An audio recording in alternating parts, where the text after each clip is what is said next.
Hello everyone, welcome to the live stream.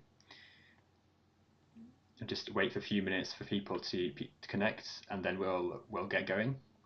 I'm joined here already by Zubin. Hi. I'm sure you're all aware of Zubin's work already, and it's a big day for him. He was just telling me, as he's also got a big podcast coming out with Tweak, talking about his work for the IDE. So it's an honor for me to have him on this stream as well, talking about the ghc-debug library. Okay. Yeah, big day on social media for me, but let's see what Matthew's been up to. That's Okay. Right. So let's just jump straight into it. Like if people are late, then they're late, and they'll pick it up as they go along. Okay. So I have been working on ghc-debug, and ghc-debug is a library and tool which is meant to be used for precisely analyzing the heap of a Haskell program. Why is this really cool? Because it allows you to answer questions such as, like, is my program too lazy, or why is it using too much memory, or why are certain things being retained on the heap, and so on. And once you can precisely analyze a heap, it's possible to ask these questions in a precise manner, as we will see, and get precise answers in a bit more timely fashion than has been possible in the past. So Zubin's here with me today, and Zubin's going to help me with. I'm going to show Zubin how the tool works, and he's going to ask me some questions, hopefully. So you just want to introduce yourself, Zubin, and then we'll get going. Hey, I'm Zubin, and I've been working with mainly on Haskell IDE stuff for a long time, but we've been having a lot of problems with Haskell space leaks, and I'm really excited to see what Matthew's cooked up for us that can help us diagnose and fix these problems. Okay, so let's get into it. So as Zubin mentioned, ghc-debug, it works with GHC, it works with ghcide, it works on big, serious code bases. So it's a serious tool for working out problems with the heap. And hopefully, like in GHC 9.2, everyone else can use it as well for working out problems in applications. Okay, so let's get into it.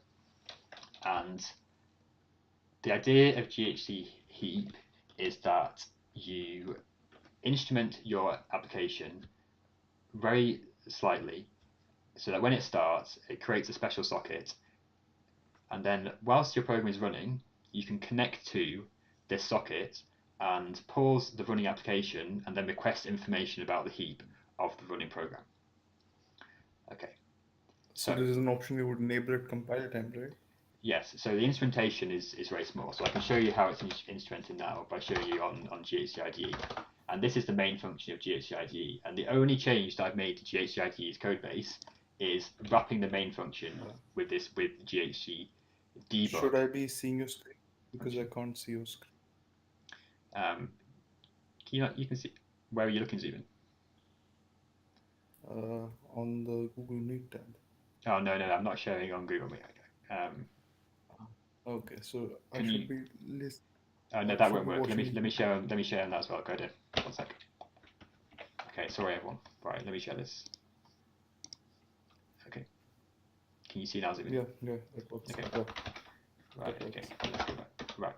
Okay. So the only change I made to the main application is to add this wrapper to the main function called with ghc-debug.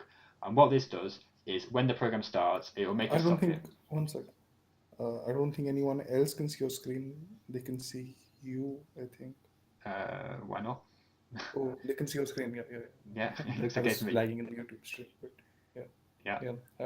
The stream is lagging. Okay. Go ahead, right. please. Is everything set, Zubin? You right? Yeah. Okay. Right. So we have this with ghc-debug function, and that creates a socket, and it will. Okay. Thanks, guy. Yeah. That creates a socket, and when your program starts, the debugger can connect to this socket and request information about the running executable. I've not modified anywhere else in the application, and it is a completely normal build of ghcide. So your program runtime is not affected by a profiling mode or any profiling instrumentation like with normal profiling things that are going on. Okay, so that's the only modification.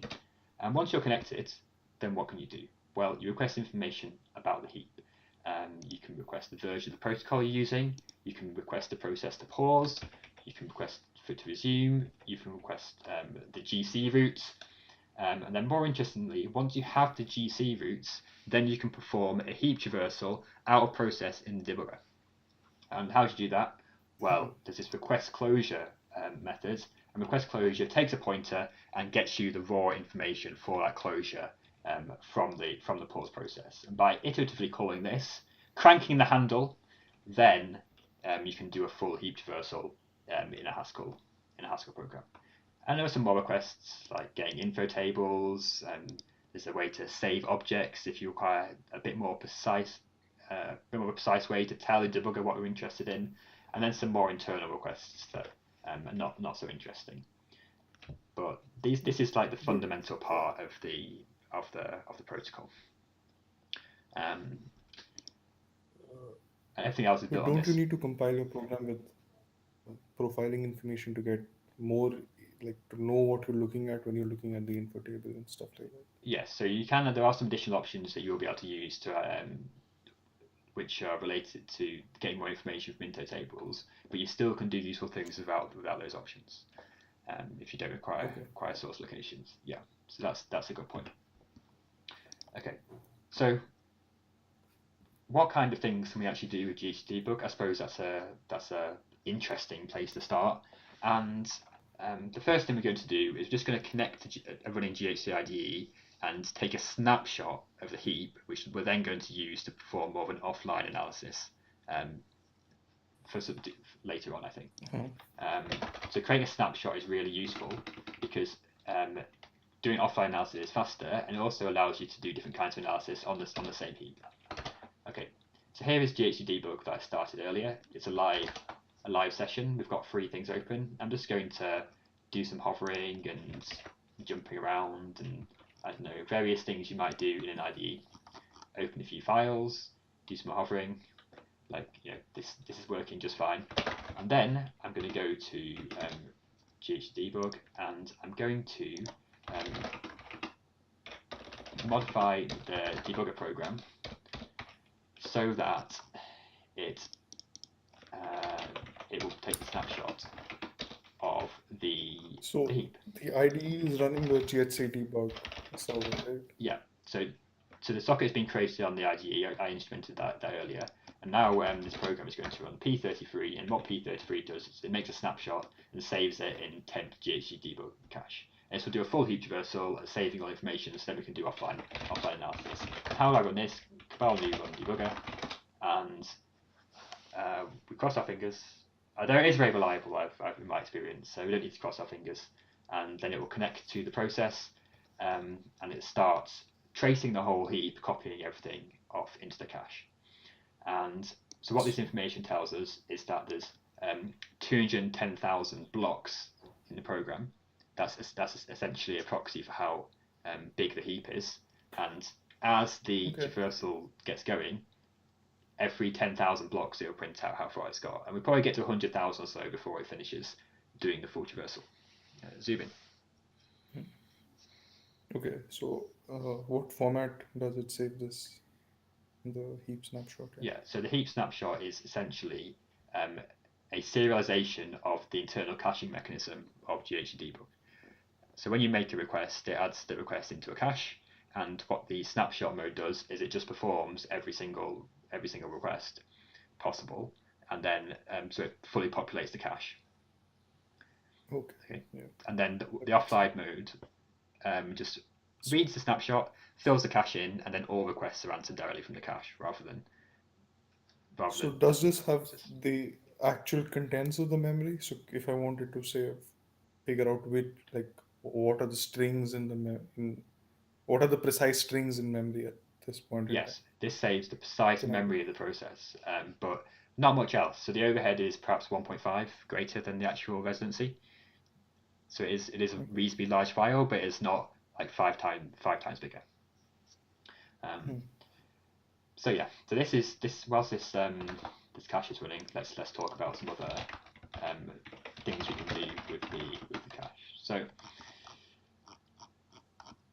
one of the basic things that you can do. P29, as it's very nicely called. Oh, this illustrates like a normal way of traversing the heap. So the first thing we're going to do is we're going to pause the process we're connected to. Then we're going to cache all the blocks. This is a really important step for just efficiency's sake. Then we get the GC roots, and then from the GC roots we're going to perform a census by the type of closures. And what this does is it performs like a normal style heap profile, but just for the snapshot that we have at the time. So how is that implemented? Well, that's implemented using this helper function, but all the census is implemented using this little go function, which says, okay, the key is going to be created from looking at the representation of a closure, and the value is going to be the size and some other statistics about that closure. And this will end up creating a closure profile in a similar way to the -H big T profiling mode if you did it multiple times. Okay. So closure census by, which is how that's implemented, is like the general way you're writing these heap traversal functions. And how you do that is you call the trace from m function, which is a general traversal function, with this record which tells you what to do at all the different recursion points in the AST. So in this, if you're just doing a closure census, then you only provide one continuation, which is called every time you see a closure. And what that does is it does one dereferencing step to get more information about constructor closures, and then adds in the information into a map, and at the end it just returns that map that's accumulated throughout the whole run. So you can implement lots of different analysis modes just in terms of this one function, and the point is that depending on what you're doing, you can implement your own analysis modes, as we will see in a bit. Okay, so what happens if you forget to pause? If you don't pause your program? Yeah, if you don't pause, then it doesn't work, and you get told you're not paused. Like, you have to pause, because if you don't pause, then GC can happen and things can move around whilst you're running, which is completely disastrous. Right, so the cache has been created now, so instead of connecting to the process, we're just going to use the snapshot. And so what about memory allocated in CFFI? Does that also end up in the snapshot? No, so off heap allocations aren't tracked in the snapshot. It is purely things to do with the heap. Right, so now I'm running P29. You'll be able to see the pointers off the heap though, so at least that's something. So P29 is this one which does a census by closure type, and as you can see, it's a bit faster. Now we've removed the step of having to communicate with the running process, and now hopefully we'll get the same answers every time we run the answer locally, because we're using the same snapshot.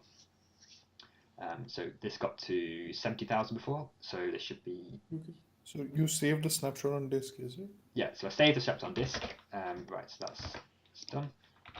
That's in temp ghcd cache. So the snapshot is 913 megabytes big, and now I've loaded the snapshot and I've created this this census.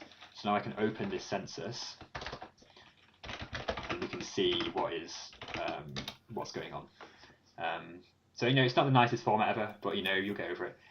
Someone else can write a nice front end, but what we can see is that list closures are the number one thing, and then we have our words closures, which is to do with byte strings, and then we have like the bin constructor for containers, and so on. And you can see more things. So this is what you would get from an HT. Yeah, so this is similar to an HT profile, but we have more information already, right? Because we have, not only do we have the total, the count, the maximum, and the average for each closure type, which is more than you get from an HT profile, right? So we know that in total. How are you computing the average? Because isn't it a snapshot at a single point in time? Right, but it's the average. So of all the R words closures, it's the average of all the R words closures which are live at that point, not average over time. Okay. That makes sense. So the ones that haven't been garbage collected. Right. So yeah. So like including the. the R words ones are like raw by strings. So the average size of those is 410. But like the average size of a list constructor is 24 because list constructors are always 24 big. Okay. Yeah. Yeah. Okay, so that's like a simple one. Let's do another one. That's what everyone's here to see. Everyone's here to see some different analysis modes. So instead of having this census by closure type, I have another census heap census mode, which is called census two-level closure type.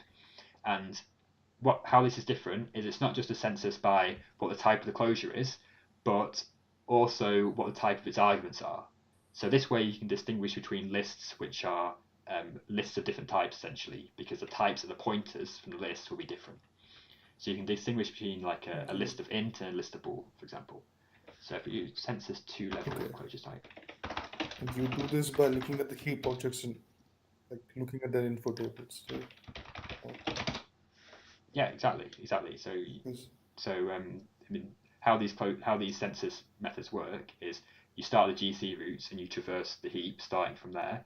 You decode, you request the closure from the debuggy. It sends you back the raw closure. You decode the raw closure, add it to your census, and then you look at the arguments, and then you carry on doing that the same all the way down. So what if you have some kind of existential type? So it'll still give you the accurate whatever. It'll give you the actual type as it's instantiated. Yes, it will. Yes, because when you have an existential type, it's still on the heap. It's represented like other types, so you be able to see what type of thing it points to. It's not anonymized because at runtime it's just a pointer to something normal. Yeah. Okay, so now I've changed this to two-level closure type, and I'm running the census again. So once it gets to 70,000, then we'll be able to look at the result and see the heap broken down at this more precise level. But for this HT profiling,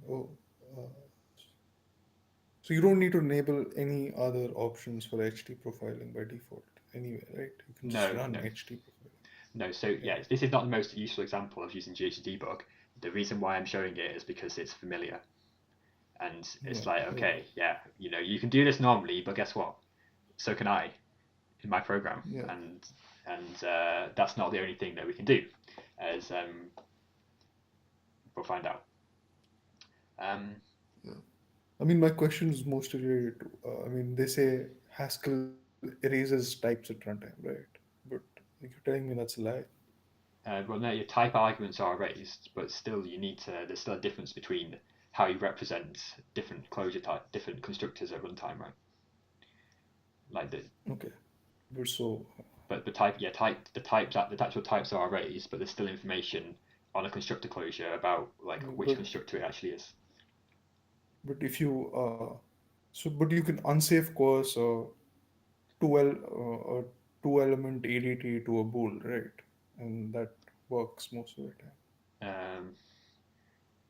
Yes, because or like a two element enum. But is it guaranteed to work? I would recommend doing that. That's not a lesson that you should be learning from this stream. Definitely not. Right. Okay. Right. So that's now run. It's a bit slower than the other one. Don't listen to Zubin because it's bad influence on everyone. I mean, but how does that work if you're telling me the info tables are actually different, right? If you have Matthew's bool and bool. It's a good question, isn't it? It's a good question. But because the info table isn't used at runtime to distinguish between it's not used to distinguish between like constructors in such a fine way, basically. So if you unsafe coerce between two things which have similar enough info tables, then not so much will go wrong. If you unsafe between two things that have very different info tables, then a lot of things will go wrong.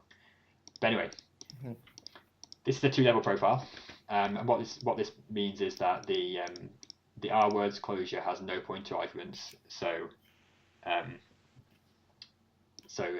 this list is empty. But now we can see that the list is no longer top because lists have now been split up into multiple different bands, and now we can see that the main list constructors come from lists which contain the C hash constructor as the first argument, and the C hash constructor is from char. So these allocations all come from string. And then we can see how things get broken down more and more as we go down this list. So it provides you like a bit more precise information about what's actually going on, which can be pretty useful. Yeah, that's very nice. Okay. But it's not really it's not as precise as you can get with ghcdebug. We can do far more precise things than this. So let's dive into an example where we're doing like something much more precise and targeted to the domain that we're actually doing it. So ghcide. There's a question on the YouTube. Should I ask you from Laura Dietz? Lord, can you define the analysis of P29 on the REPL?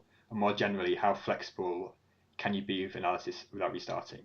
Yes, you can define analysis P29 in the REPL, because, well, in these examples, we're doing it from a snapshot. So you could define all these analysis in the REPL and do them just based on the same snapshot without restarting. But you could also do it in the REPL where you pause and then restart. And I have some ideas about how to provide like more of a REPL interface in future. But mostly at the moment, I've just been hard coding these things rather than using the REPL.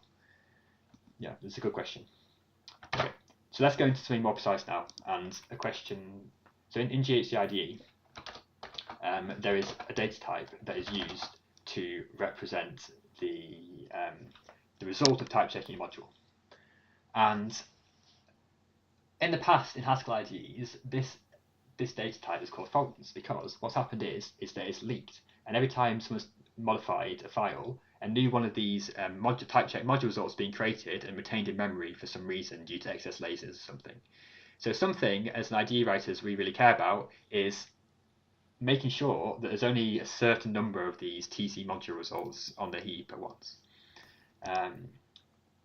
So thankfully, that's something we can check using ghcdebug. Zubin, do you know what module the TC module result is in? It's in rule types. Rule types. Yeah. So TC module results. So TC module result is this data type containing 5 different things, and each of these, like parse module, rename source, and TC load length, are all really big things that end up retaining a lot.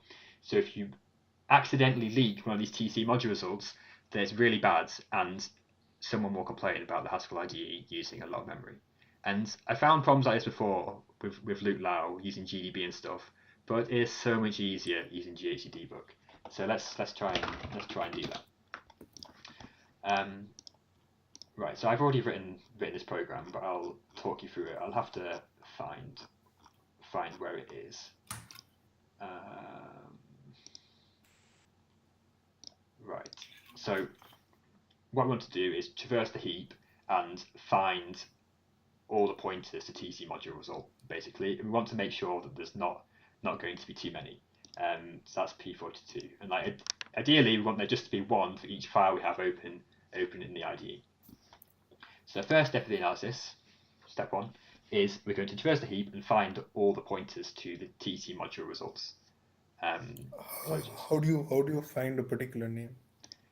Great question. So the find TC module result is going to find all the TC module result results, and how that's going to work. It calls a generic function, and then each time we visit a closure, we first check is it a constructor. If it's a constructor, we get the constructor description field, dereference the constructor description field, and the constructor description field tells us for each constructor which package it's from, which module it's from, and what the name of the constructor is.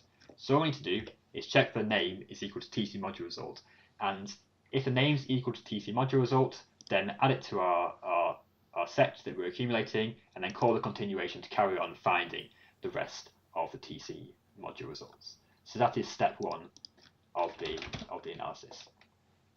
Okay, so we'll ignore the Thunk analysis part for now. We'll get back to that one.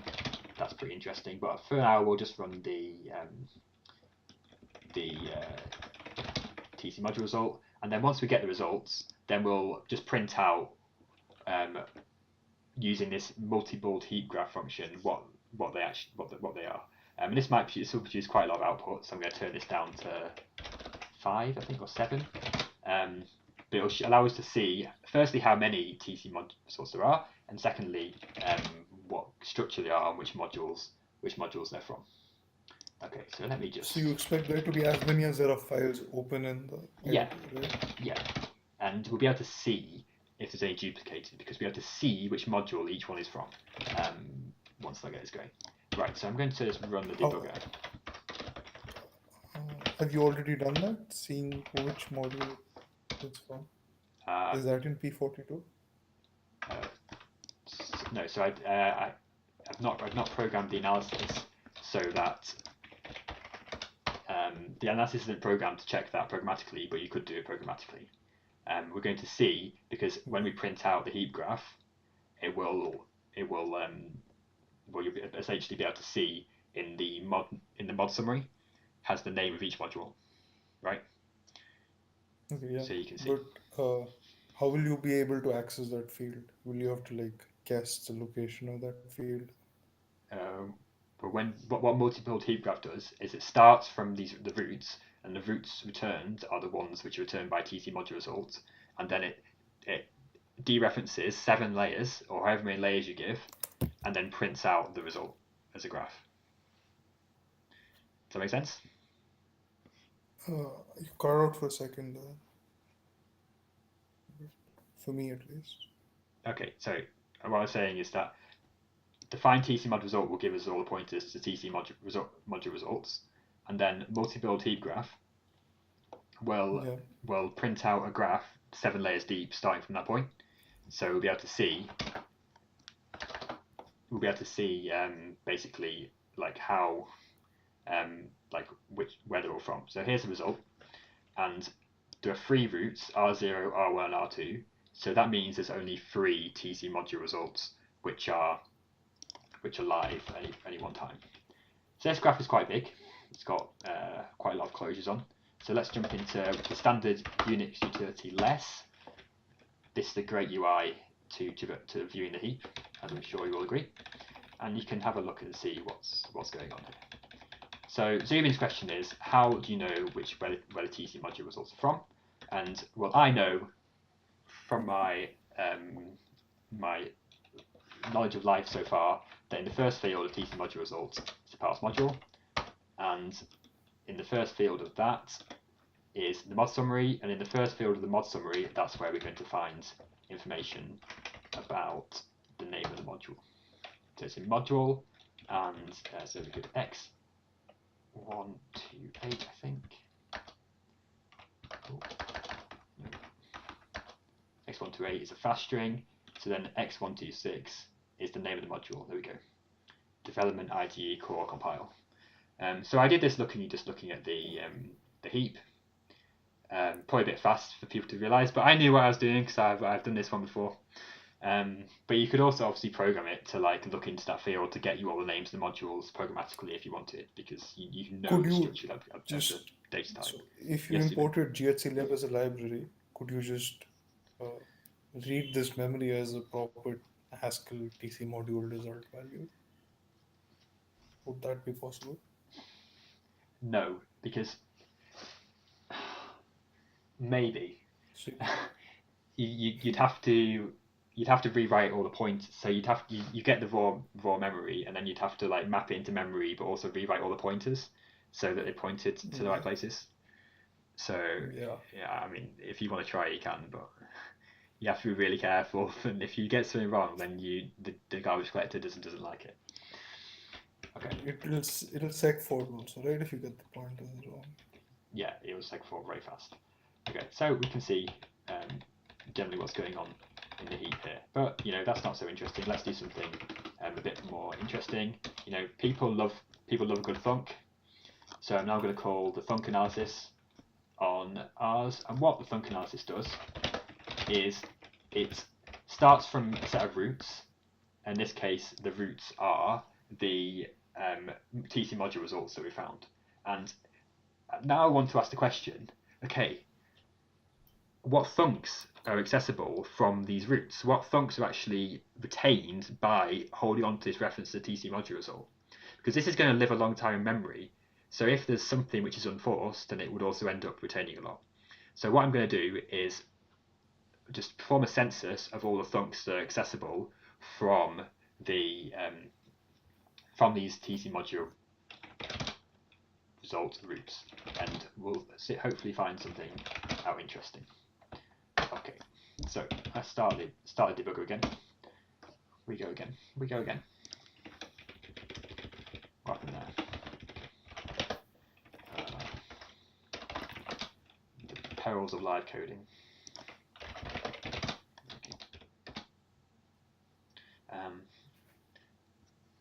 Okay, so now we run it again. It just takes a little while to wind up, but once it's finished, then we'll get a summary of all the different the thunks which are present in this TC module result. And also, what's more interesting is we'll get their source locations as well. So we don't even have to guess where they come from. Thanks to the work I did with the info table profiling mode, where we have a blog post about, thunks have very precise source information, and you can really easily see. You have to enable this extra option, right? Yes, you have to enable the -f info table map flag, which is not yet merged into GHC.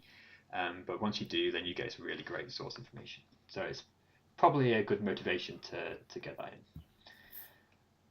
Okay, right, so nearly there now, and then we'll be able to see what the thunks are, which is quite interesting. I feel like this has quite a bit of suspense. The fact it takes a few seconds to run. Is he telling the truth, or is he promising too much about his heap analysis tool? I know it's like snake oil.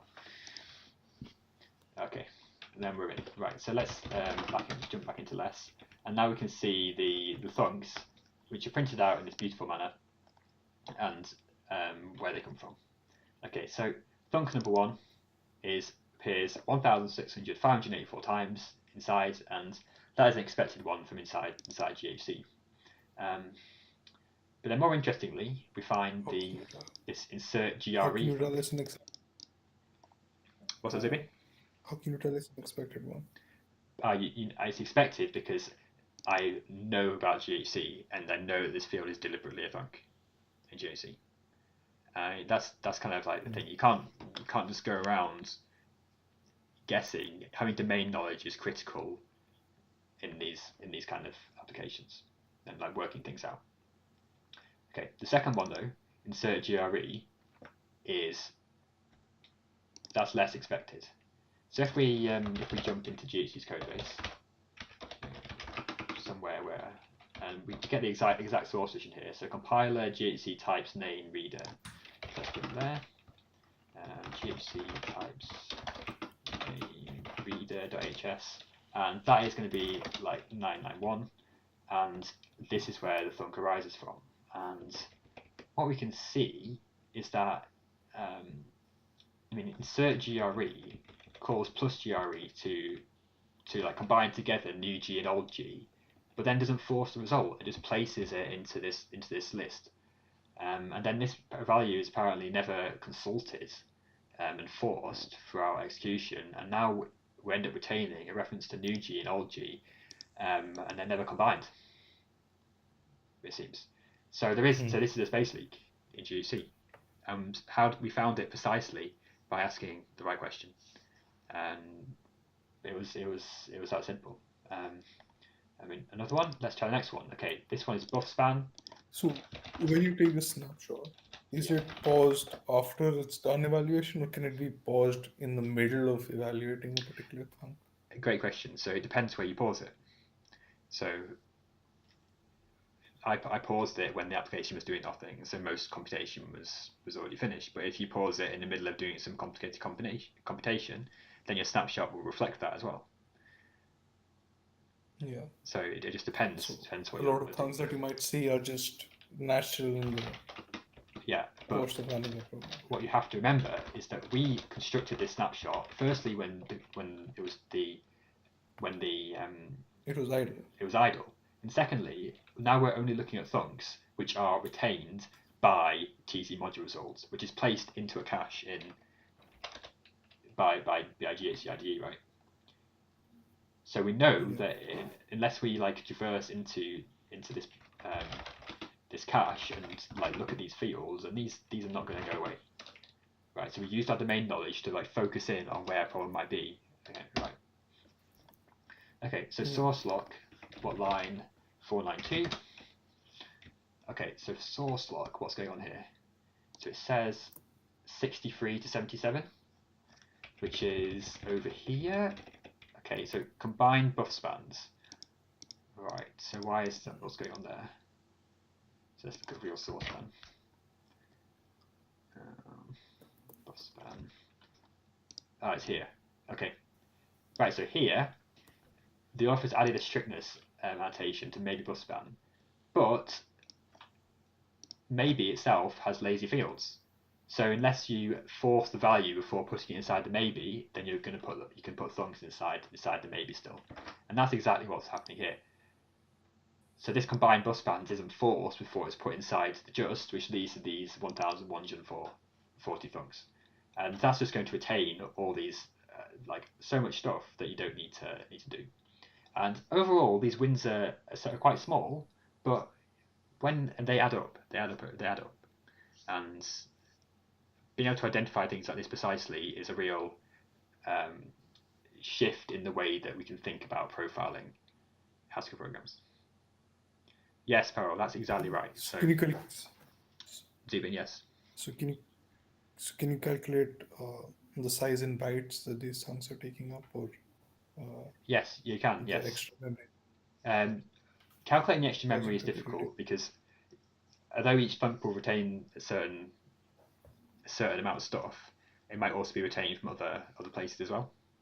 And working out in general like how much memory you save by forcing a thunk is quite difficult because it requires looking at like quite a lot of the heap, or at least everything that can access anything a thunk retains. So using add a request to ghc-debug to force a particular thunk. And right. So can you request ghc-debug to force a particular thunk? Not at the moment, but I have thought about this, and I think it could be implemented. It's a bit tricky to get right because when you're connected to the process is paused, so you can't just then ask it to evaluate something. And if you unpause it, ask it to evaluate something, then it might trigger GC, which would just, like mess up everything you've done. So, but you can do a GC before you pause. Then there still might be a GC caused by evaluating something. Like if you evaluate like a thunk that causes a lot of stuff to happen, then you might trigger another GC. Yeah, but that'll just tell you what the difference is, what savings you get, or what difference evaluating that thunk makes, right?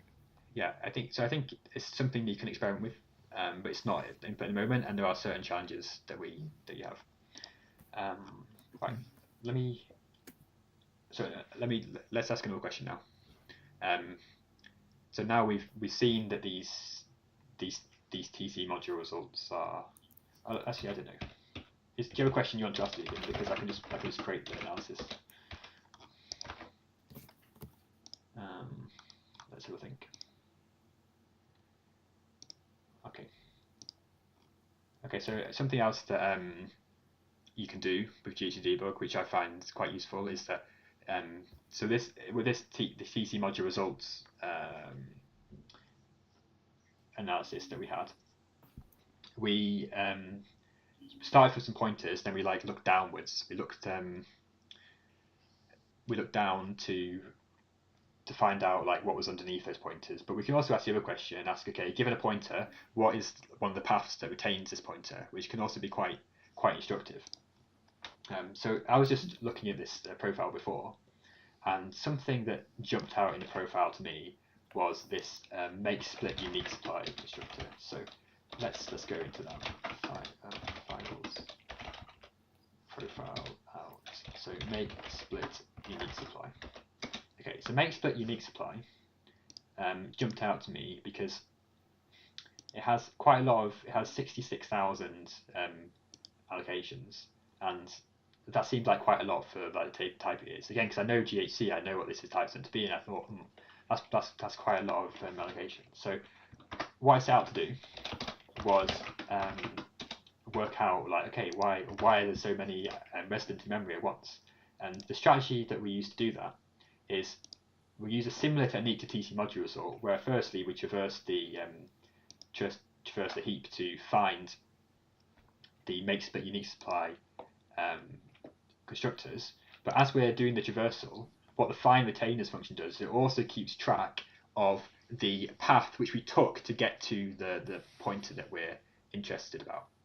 Okay, so find retainers will return so this 10 is the paths. path from the root to the pointer. Yeah, they will return 10 different paths from the root to the make split unique supply closure. So hopefully by looking at these, we'll be able to learn something about why they're retained, and it turns out you can. So find retainers is a function in ghc-debug. Yeah, so this is a function I've implemented, which essentially does the same thing as the other searching functions, but just also keeps track of the context as you go down. Okay. So right, so how the analysis works is it firstly finds 10 paths, and then for each path we add the location to the stack, which essentially dereferences the pointers in the path and tries to find the source location for each thing, and then display retainer stack displays the result of the analysis at a high level. Yeah, it's more of a demo about what's possible rather than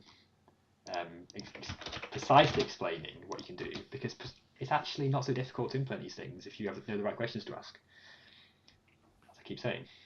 So now we've got that going. Let's see what's good. Okay, a question from the chat. Would it be possible to track which objects are pinned from the heap dump? Parallel, yes it is, and there are already functions in ghc-debug for analysing fragmentation due to pinned objects. Essentially, each block has a set of flags called the block flags, and from that you can work out which blocks are pinned, and therefore you can work out whether a closure is pinned or not. So there are some functions to do that. I don't think I'll get to talking about today, but you can analyze fragmentation using ghc-debug as well. Of course you can. Back to this example. Okay, why is make split unique supply retained? Okay, so this first call stack tells us that it's retained because of name cache. Okay, and that's in like mod iface and so on. Okay, not so interesting.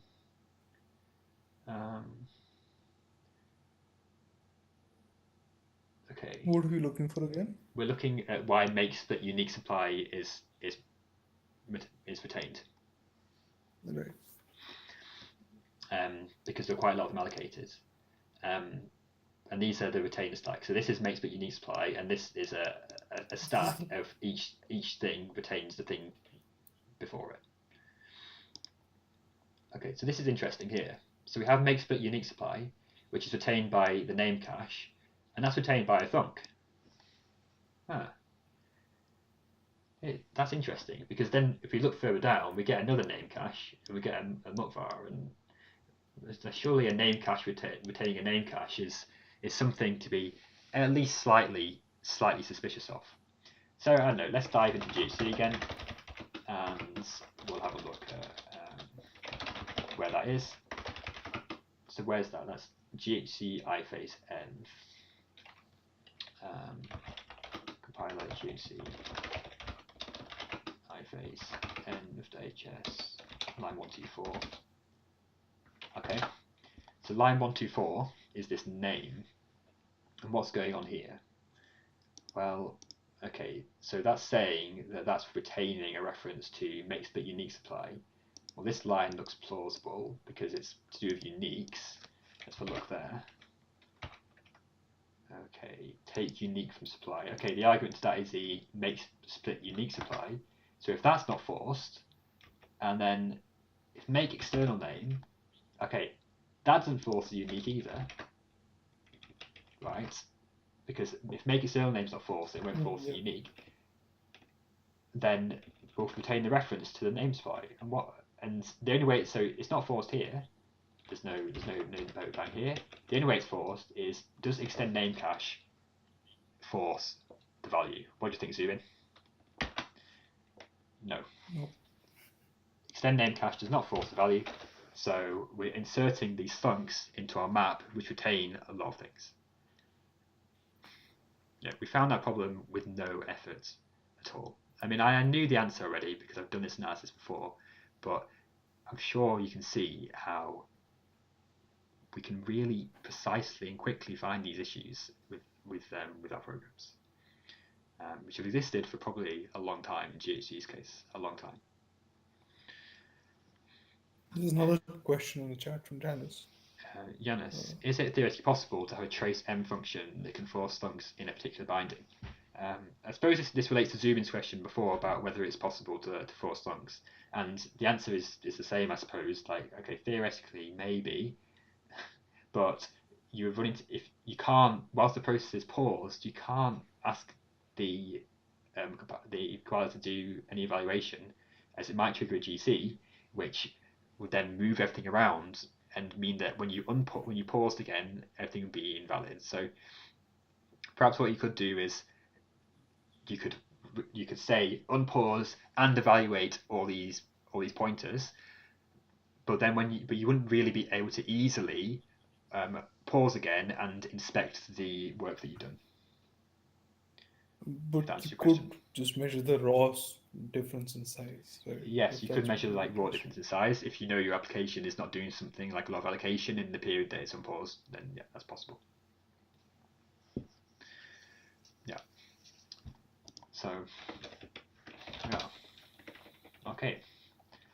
So I'm wondering if I've got any more interesting examples of things that I've implemented so far.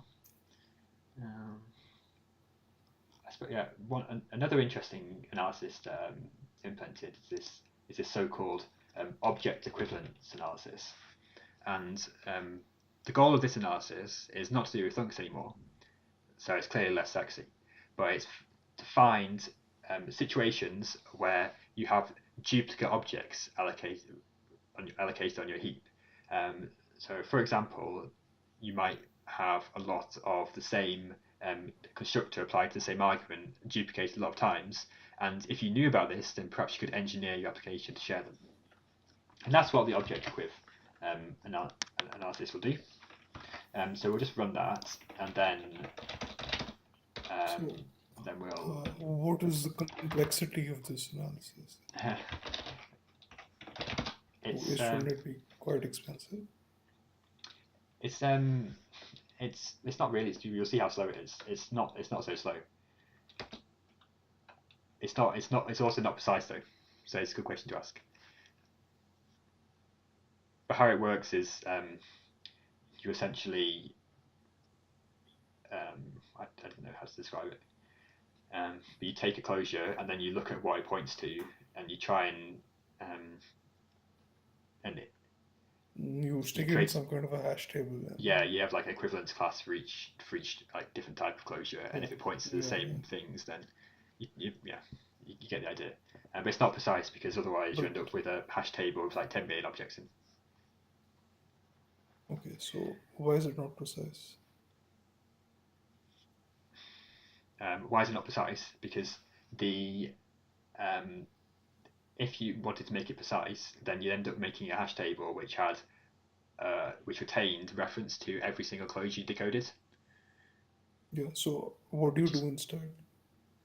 So you had a limit to the hash table, which is about 100,000 objects, and then every 100,000 objects you just look and see which things have been duplicated like 1,000 times, say, and just keep those. Yeah. So you get like some big hitters, but not like everything. So if this isn't that expensive, could it be worth it for GC, for the garbage collector, to do it? Right. So this is like similar to hash consing, right? This is similar to hash consing. Yeah. So hash cons and garbage collectors are expensive, but it might be worth looking into for some particular examples. I'm not an expert in that. Right, so we have some questions. Matthias says, if I understand correctly, with ghc-debug is required around the main function, but wouldn't it be possible to integrate this into ghc directly and use a flag? Yes, I've patched ghc to be able to use this, and yeah, the only problem is just modifying the build system essentially, and you have to add like ghc-debug as a submodule and so on. But it is possible to use in ghc.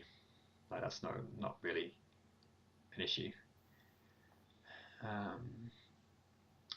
Right, Nick says, is there a general timeline for standard ghc release? Hopefully 9.2. As you can see, right now it works. Like the only thing that's missing is getting these patches merged into ghc. Yeah. Plenty of work to do with the interface. I mean, I think the interface is pretty good then. So, you know, unless you're proposing a better one, then I'll ask you to politely refrain from slander. Yeah. So parallel, yeah, you have to build like a version of ghc, and you've got to build like a different version of compile. But apart from that, it's all pretty straightforward. And I obviously had to patch ghcide quite a lot to get it to build. So don't go trying this at home unless you know what you're doing, kind of thing. Do you plan on backporting this? The backport's a good question, but it's quite difficult because the ghc-debug patches are quite spread out in the commit tree now. Okay. So, like they're not so big, but it's like the backport would be a bit of work. Right. So we've done the object analysis now. So what can we see? What can we see in the object analysis? Right.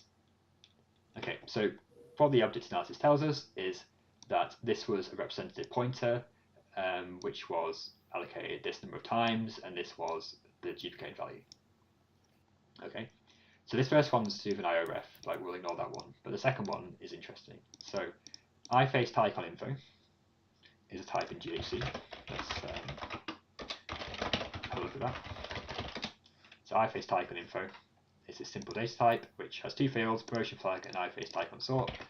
Version flag is just essentially a non-blind Boolean value, and iFaceTypeOnSort is a bit more complicated, but it has this iFace normal constructor and a few thoughts. Okay, and what this analysis tells us is that on the heap at this current time, there's 79,538 identical allocations of iFaceTypeOnInfo applied to this particular argument and this particular argument. Okay, so we can deduplicate all of those if we programmed, we're a bit more careful programming, and ensure that we shared these instructions. Okay, so can we see more precisely what case this is? Yes, we can. Wasn't it the case that certain GHC optimizations could remove the sharing even if our program doesn't? Yeah, so the sharing can be removed by optimizations GHC does, yes, but if you're generally careful, then it does improve the situation usually. Okay, so iFaceTypeOnInfo is R1, and that's X4 and X2. So if we look at X4, this way, X4 is the not promoted case, and X2 is the iFace normal typecom case. Okay, so that corresponds to the two constructors which have no arguments. So we could make a CAF in GC, which is a top-level definition, and avoid this redundant allocation.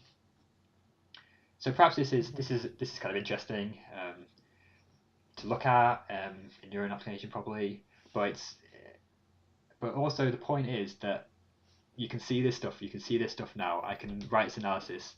It's possible to ask these kinds of questions, and these general analyses are interesting. But really, where you gain the yards are when you are precise and want to know something specific. That's where you can really make the miles. Matthias, yeah, well, I've already opened, I think, 5 tickets related to things I found from ghc-debug. So there should be some improvements. Like each improvement is usually quite small. A lot of memory usage in GHC is is not because of problems due to laziness or mistakes, but because of design decisions. So we won't be like making it use 5 megabytes of memory to compile a module, but at least we can try and optimize simple cases.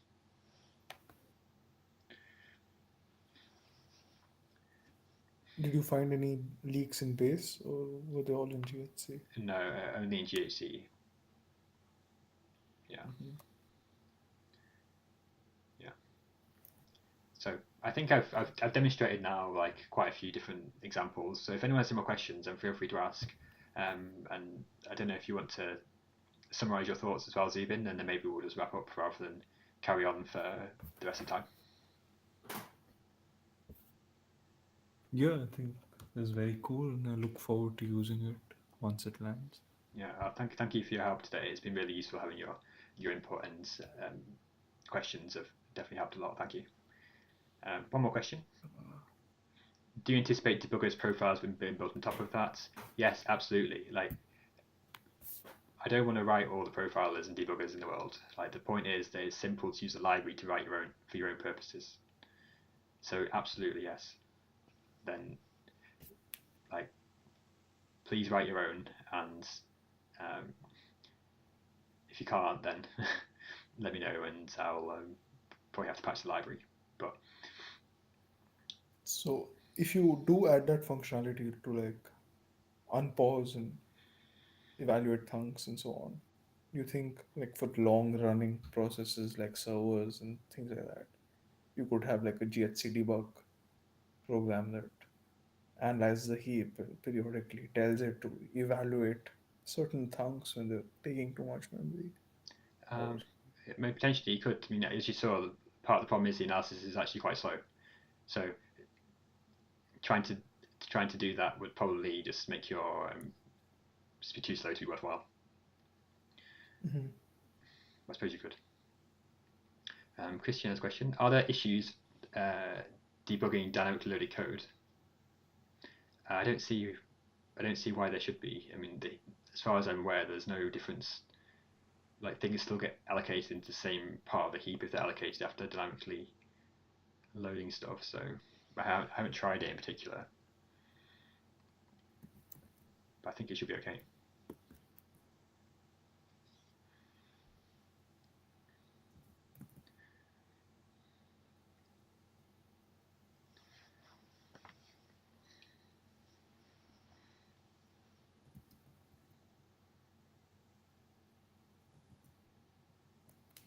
Okay. I think there are no more questions coming.